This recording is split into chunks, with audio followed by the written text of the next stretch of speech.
But we begin tonight with a developing story out of the Bronx, where a search is now on for a gunman who shot and killed a man just moments after he left a meeting with his parole officer. Gunshots ripped through the evening rush outside a Bronx parole office. Sirens blaring, crowds pushing in, and a parole officer shouting for help as 27-year-old SH0T lay bleeding on the sidewalk. We need a bus or something out of here and who was shot? Parole was shot. A parole. Just moments earlier, 3 masked men had waited, then ran up and opened fire, leaving SH0T's life slipping away as officers and bystanders scrambled to save him. Welcome to True Crime Malice. Drop your city and hit subscribe if you want more stories that don't hold back. But what made SH0T such a target, and why did his enemies risk everything to get him here? John Martinez, known to the world as SH0T, was born in the Dominican Republic in 1998 and brought to the Bronx at just 3 years old. The Bronx wasn't just his home, it was his identity. He grew up in the tight-knit neighborhoods of Gun Hill Road and Norwood, places where loyalty meant everything and every block had its own story. These streets shaped him, for better and for worse, and you could hear it in every bar he rapped. SH0T's early life was marked by the grind of immigrant family life and the constant pressure of making it in a city that never lets up. While details about his parents and siblings remain private, one thing is clear: family mattered to him. After spending years behind bars, the first thing he did when he got out was see his daughter, a moment he described as one of the few bright spots during a dark stretch. That bond, though rarely shared in public, was a driving force behind his push to make something of himself. But the Bronx is a place of sharp contrasts. For every moment of hope, there's a reminder of how quickly things can turn. SH0T's world was a collision of ambition and survival. On one side, he was a rising star in the drill scene, representing his block with pride and pouring his pain, loyalty, and losses into tracks like Op Spotter and Back on My Bully. On the other, he was caught up in the street politics that came with his environment, facing indictments, jail time, and the constant threat of violence. He wasn't just rapping about the struggle, he was living it. SH0T dedicated his music to friends he'd lost, especially Drew, whose death in 2018 left a mark that never faded. His lyrics were raw, sometimes controversial, but always real, reflecting the duality of a man trying to balance the pull of the streets with the hope of a better future. In the end, SH0T was more than just another name in the Bronx drill scene. He was a father, a friend, and a product of a neighborhood that both lifted him up and pulled him back down. His story is a reminder that behind every headline there's a life shaped by choices, circumstances, and the relentless push and pull of two worlds that rarely let go. The Bronx has always been a place where pressure builds, where every block has its own code, and every corner tells a story. In neighborhoods like Gun Hill Road and Norwood, the rules are simple, but strict. Loyalty is everything, respect is earned, and retaliation is expected. For generations, these streets have been home to crews like the Bloodhound Brims, who carved out their own territory and set the tone for what it meant to survive here. By the late 2000s, the G-side, short for Gun Hillside, became a stronghold for the Brims, eventually giving rise to a new generation that would blend old-school street codes with the raw energy of drill music. The Billy Gang, a subset of the Bloods, brought together young men who grew up together, went to the same schools, and later found themselves under the same flag. Their world was shaped by a mix of tradition and the relentless pace of the city, where alliances could shift overnight and rivalries could last a lifetime.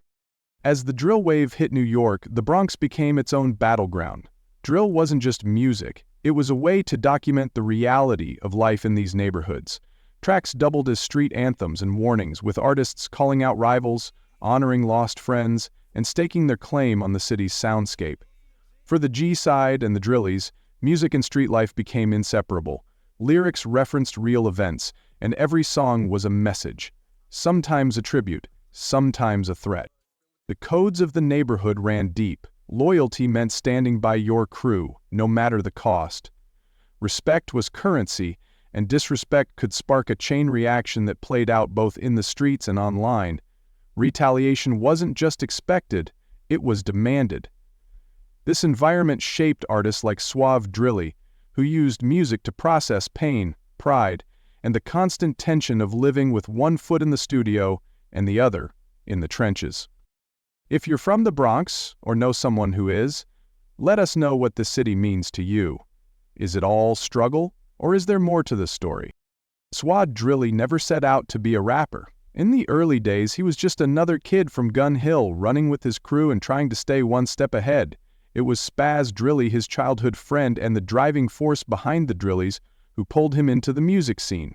Spaz had already started making noise in the Bronx, dropping tracks since 2016 and building a reputation for raw, unfiltered storytelling. But after the loss of their close friend Dumu Drilly, everything changed.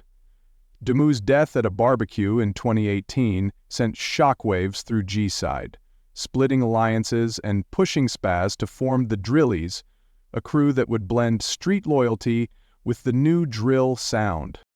Suave was there from the beginning, putting in work in the trenches while Spaz was getting his name up in the rap game. He didn't even want to rap at first, but one day in the studio, Spaz handed him the mic and told him to jump on a beat. Suave pulled out his phone, scribbled a verse in his notes app, and laid down his first bars. That session birthed Op Spotter, a track featuring Spaz and Good Day Ray, which quickly caught fire in the Bronx. The song racked up over 900,000 views, and Suave set his sights on hitting 1 million, a goal that became a symbol of making it out.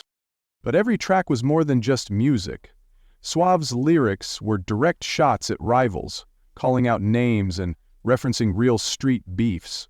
On Op Spotter, he went after K Flock, claiming he'd caught him slipping in his own neighborhood and put hands on him, a story he later doubled down on in interviews. He didn't stop there.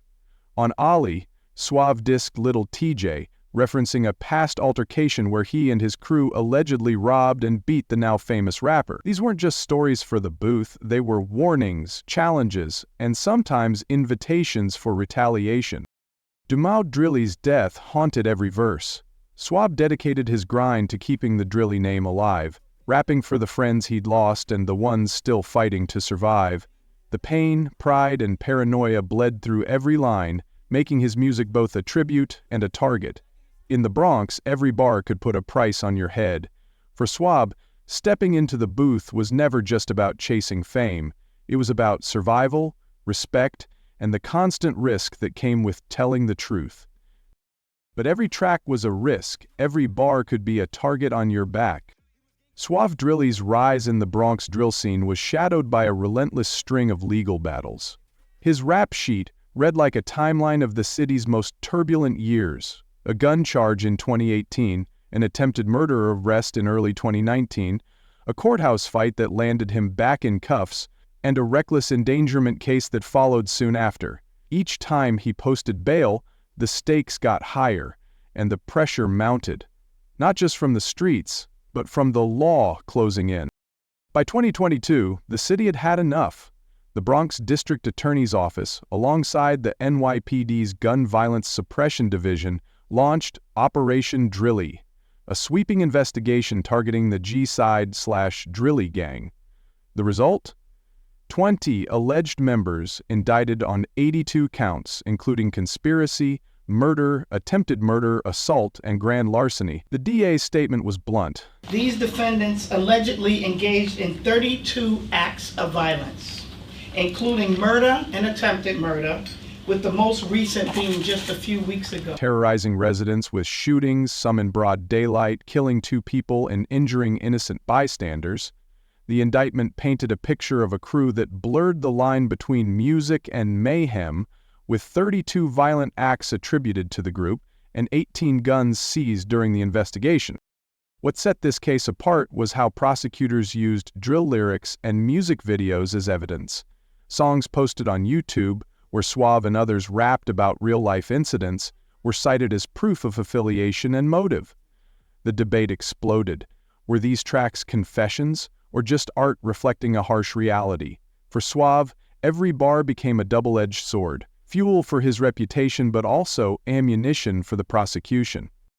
Inside, the fight didn't stop. Suave faced a series of plea deals, first 15 years, then 10, then 8. He held out, unwilling to fold, until finally accepting a 4-year deal after already serving most of that time. Prison was its own battlefield. He was slashed in the face by people he thought were allies, forced to defend himself in a place where loyalty was tested daily and betrayal could come from anywhere. The cost of standing by his crew was steep, and the price of freedom was never just about walking out the gate. It was about what you lost along the way. For SH0T, the legal system and the streets were two sides of the same coin. Every choice carried a risk, and every risk came with a consequence. In the end, the fight for survival was as much about navigating the courts as it was about staying alive in the Bronx. When SH0T walked out of prison in early 2024, the first thing he did was find his daughter. After 4 years inside, that reunion was more than just a homecoming. It was a promise to himself that things could be different this time. He'd missed birthdays, milestones, and the simple moments that matter most. For a brief moment, hope felt real.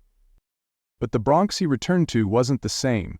The drill scene that once buzzed with energy had started to fade. Many of the main faces were locked up, and the city's focus had shifted. Still, Suave was determined to keep the drilly name alive. He jumped back into the studio, dropping Back on My Bully, a track that was both a statement and a challenge. It was great to be back working. Hopefully someone recognizes the hard work, he said, eager to prove he still had something to offer. He wasn't just rapping for himself, he was rapping for everyone who never made it out, especially his fallen brother, Dumout Drilly. Suave's grind was relentless. He wanted to hit 1 million views, to show the world he could turn pain into something bigger. He reached out to other artists, hungry for collaboration and growth. "I'm willing to work with any artist upcoming or signed. I don't mind. I'm just getting back into the studio, so I rather work with different artists to perfect my craft," he told interviewers. The hunger was there, but so was the weight of everything he'd been through. Trying to go legit wasn't easy. The streets still called and old habits died hard. Suave found himself in the middle of new altercations, sometimes with rivals, sometimes with people who just happened to be in the wrong place at the wrong time. One viral moment saw him confronting someone in the park for playing an EP's music, clowning the guy on Instagram afterward. Another time, he posted security footage of himself knocking someone out in the street. Even as he tried to focus on music, the pull of his old life was never far away. The Bronx didn't forget, either. Rumors swirled about betrayals, about whether Suave was set up by people he once called family. The Drilly's main faces were mostly behind bars, but the streets still had shooters, and the code of loyalty and revenge never really faded. Suave's name still carried weight, and every move he made was watched, by friends, by enemies, and by those who wanted to see if he'd really changed. He was a father, a rapper, and a survivor. But the past doesn't let go that easy, and someone was always watching, waiting for the moment when hope and hustle would collide with old habits and the consequences that come with them. October 15, 2025 started like any other day for SH0T. He had a routine check-in at the Bronx I area parole office on Alexander Avenue, a place he probably thought was safe, surrounded by state workers and security, far from the chaos of the streets.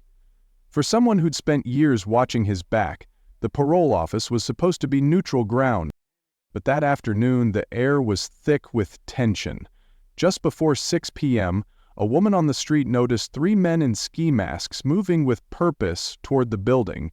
She didn't hesitate. She called the police, her instincts screaming that something was off. I saw masks, ski masks, coverings. And I heard like, move, yo. When you hear that, you know the activity, you know what's going to happen. Inside, Suave finished his meeting, unaware of the danger waiting outside. As he stepped through the doors and onto the sidewalk, the masked men made their move. They ran straight at him, opening fire in broad daylight. Suave was hit multiple times in the chest and torso, collapsing on the pavement as the shooters bolted eastbound on East 132nd Street. The sound of gunfire sent people scrambling, and within seconds, chaos took over the block. His parole officer rushed to his side, frantically calling for help. Who was shot? Parole was shot. Parole was shot. 3 cents on the She pleaded over the radio, fighting to keep the growing crowd at bay as police and EMS arrived. Witnesses described officers with guns drawn, shouting for bystanders to back up while medics performed chest compressions on the sidewalk. Despite their efforts, Suave was pronounced dead at Lincoln Hospital a short time later. The scene left the neighborhood stunned. Some called it an act of retaliation. Others whispered about betrayal. The shooters vanished into the city, leaving behind more questions than answers. Was this just another chapter in a long-running street feud, or was there something deeper at play? Some say it was a setup from inside his own circle, a final twist in a life where trust was always in short supply. The news of Suave Drilly's murder hit the Bronx like a lightning bolt. Within minutes, social media was flooded. Instagram stories, YouTube tributes, and Twitter threads all lit up with his name. Fans posted memories and condolences, but the comment sections quickly turned into battlegrounds. Rivals wasted no time clowning Suave, with names like CL Blue and even Lil TJ, one of the Bronx's biggest rap exports, throwing shots and mocking his death online. For some, it was just another headline. For others, it was personal.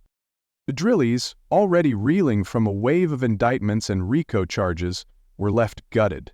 Their momentum in the streets and the music scene had faded, but the code of loyalty still ran deep. Calls for revenge echoed through group chats and cryptic posts, with an OG locked up putting out word for the crew to slide and get back for Suave. At the same time, rumors of betrayal started swirling. Some whispered that the hit was an inside job, that someone close had set him up. The paranoia and suspicion only added fuel to the fire, leaving the crew fractured and the streets buzzing with speculation. Police launched an immediate investigation, but answers were hard to come by. 3 masked suspects had vanished into the city, leaving behind little more than shell casings and chaos. No arrests were made, and the case quickly became another unsolved headline in a borough used to seeing young men gunned down before their time. Detectives linked the shooting to ongoing beefs, fueled by drill rap videos and social media disputes, but the trail was cold. The parole office itself became a symbol of the city's failures. Residents and local leaders pointed out that the building had long been a magnet for trouble, with people knowing exactly when parolees would show up. Calls for relocating the office grew louder, as neighbors demanded action to prevent another tragedy on their block. In the days that followed, the Bronx was left on edge. Fans mourning, rivals celebrating, and a community once again forced to reckon with the cost of a culture where music, loyalty, and violence are forever tangled. Suave Drilly's legacy is tangled, part inspiration, part warning. He was a product of the Bronx, shaped by the same blocks he rapped about, and his music became a voice for those who felt invisible. For many, he was proof that you could turn pain into art, that you could represent your people and keep a promise to the friends you lost. He poured his story into every track, determined to keep the Drilly name alive for Dalmouth and everyone who never made it out. But his story is also a cautionary tale. The same loyalty and pride that fueled his rise kept him locked in a cycle that's all too familiar in neighborhoods like Norwood and Gun Hill. The debate over drill music rages on. Does it simply reflect the reality of the streets, or does it make things worse? Some say the music is just a mirror, showing the world what's really happening. Others argue that the constant dissing, the public call-outs, and the glorification of violence only add fuel to the fire, making every beef more dangerous and every loss more likely. Suave's life was a tightrope walk between hope and survival. He tried to go legit, dropping new music and reaching for a future beyond the block, but the streets never stopped calling. The cycle of violence, retaliation, betrayal, and the lure of respect pulled him back in, just as it has for so many before him. Even after years behind bars, even after seeing what the game cost, breaking free proved nearly impossible. His death is a reminder that the line between art and reality is razor thin. For every young artist chasing a dream, there's a risk that the story they tell might become their own ending. The Bronx keeps losing voices, and the cycle keeps spinning. What do you think it'll take to stop stories like this? Drop your thoughts, your city, and your own stories below, And if you're still watching, hit that subscribe. Don't miss what's coming next. Rest in peace, Suave Drilly. May his story be a warning, not a trend. The Bronx lost more than a rapper that day. It lost a voice that spoke for the struggle, the hustle, and the hope that lives on every block. For all the pain and controversy, Suave's journey reminds us that talent alone isn't enough to break the cycle. It takes real change, real choices, and sometimes real sacrifice. Next time on True Crime Malice, we're going even deeper, uncovering the stories behind the headlines and the lives that get left out. If you've got thoughts on what it'll take to stop tragedies like this, drop your city and your story in the comments. Don't forget to like, subscribe, and join the conversation. The real ones make it out, and the real ones keep watching.